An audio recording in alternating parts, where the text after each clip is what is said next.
رسول اللہ صلی اللہ علیہ وسلم کے زمانے کے اندر ایک بچہ تھا۔ اللہ کے نبی صلی اللہ علیہ وسلم اس کو محبت کی وجہ سے ابو عمیر کہہ کر بلاتے تھے، جس کا نام عمیر تھا۔ اللہ کے نبی صلی اللہ علیہ وسلم کی مسجد کے اندر وہ بچہ آتا، اس کے پاس ایک چھوٹی سی ننھی سی چڑیا ہوتی، پرندہ ہوتا۔ وہ آ کر مسجد نبی کی صف پر بیٹھ کر اس بچے کے ساتھ، اس چڑیا کے ساتھ کھیلتا۔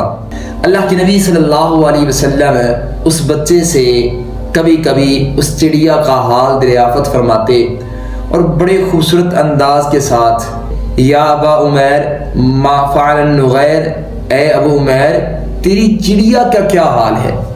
وقت گزرا، کچھ دن بعد رسول اللہ صلی اللہ علیہ وسلم کو پتہ چلا بچہ بڑا غمگین ہے۔ اب کائنات کا محبوب پیغمبر صلی اللہ علیہ وسلم جو غیروں کا دکھ نہ برداشت کر سکیں، وہ اپنوں کا کس طرح برداشت کریں کہ امتی کو کانٹا بھی لگے تو اللہ کے محبوب صلی اللہ علیہ وسلم اس درد کو اپنے سینے کے اندر محسوس کریں۔ تو پتہ چلا کہ اس بچے کی جو چڑیا تھی، جو پرندہ تھا، وہ فوت ہو گیا، مر گیا ہے۔ اللہ کے نبی صلی اللہ علیہ وسلم مسجد سے نکلے اور اس بچے کے پاس چلے گئے۔ بچہ غمگین اور پریشان ہے، زمین پر بیٹھا تھا۔ اللہ کے رسول صلی اللہ علیہ وسلم گئے اس بچے کے پاس اور اس بچے کے سامنے دو زانوں ہو کر اللہ کے محبوب علیہ الصلوۃ والسلام بیٹھ گئے۔ آقا علیہ الصلوۃ والسلام فرماتے ہیں، میرا بیٹا، اب دیکھیں رسول اللہ صلی اللہ علیہ وسلم اس بچے کے سامنے دو زانوں ہو کر بیٹھ کر اس بچے کے غم کو بانٹنا چاہتے ہیں، بچے کا جو دل ٹوٹا ہے اس کو جوڑنا چاہتے ہیں۔ اللہ کے نبی صلی اللہ علیہ وسلم بڑی محبت کے ساتھ بیٹھ کر اس بچے کے ساتھ گفتگو کر رہے ہیں، بیٹا تیری چڑیا کو کیا ہوا، وہ کس طرح مری؟ اللہ کے نبی صلی اللہ علیہ وسلم اس بچے کو دلاسا دے رہے ہیں۔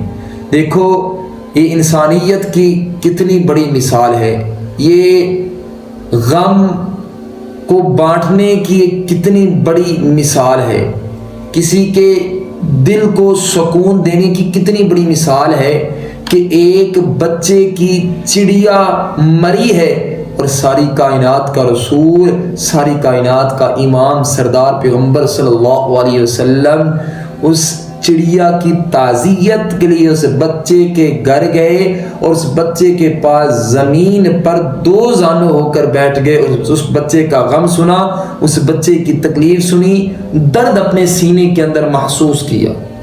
تو دیکھیں ہم امتی اس رسول کے ہیں کہ جو ایک چڑیا کا غم نہ برداشت کرے، لیکن افسوس یہ ہے کہ ہمارے ہاتھ سے، ہماری زبان سے ہمارا ہمسایہ محفوظ نہیں ہے، ہماری شرارتوں سے ہمارا بھائی محفوظ نہیں ہے۔ ہم اپنے بھائی کو، اپنے ہمسائے کو غم دینے کی کوشش کرتے ہیں، خوشی دینے کی کوشش نہیں کرتے۔ بھائیو، رسول اللہ صلی اللہ علیہ وسلم کا کلمہ پڑھا ہے، پھر ویسے ہی بن جاؤ، پھر رسول کی سیرت اپنا لو صلی اللہ علیہ وسلم، پھر ان کے نقش قدم پر چلنا شروع کر دو۔ زندگی کے اندر سکون ہی سکون ہے، زندگی کے اندر آرام ہی آرام ہے۔ انہیں خوشیاں دینے والے بنو، خوشیاں چھیننے والے نہ بنو۔ غم کو اپنا غم سمجھنے والے بنو، غم دینے والے نہ بنو، کسی کو تکلیف دینے والے نہ بنو، بلکہ چھوٹی چھوٹی چیزوں کا خیال رکھو، ہمسایوں کا خیال رکھو، اپنے بھائیوں کا خیال رکھو۔ میرا بھائی کس چیز سے خوش ہوتا ہے، میرا ہمسایہ کس چیز سے خوش ہوتا ہے، انشاءاللہ یہ زندگی تمہاری بڑی خوبصورت اور پرسکون بن جائے گی۔ مر جاؤ گے اس دنیا سے، لیکن تادیر تمہارا نام رہے گا، صلہ رحمی کرنے والا، لوگوں سے محبت کرنے والا، لوگوں کے ساتھ پیار کرنے والا، لوگوں کے غم کو اپنا غم سمجھنے والا۔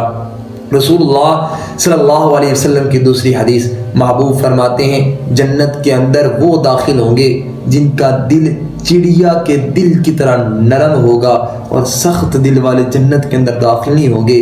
آئیے ہم اپنا محاسبہ کریں، ہمارا دل کیسا ہے؟ چڑیا کی طرح ہے یہ سخت ہے، جو ایک غلطی ہونے پر کسی کو معاف ہی نہیں کرتے، جو ایک غلطی ہونے پر کسی کو چھوڑتے ہی نہیں؟ ہمارا دل کیسا ہے؟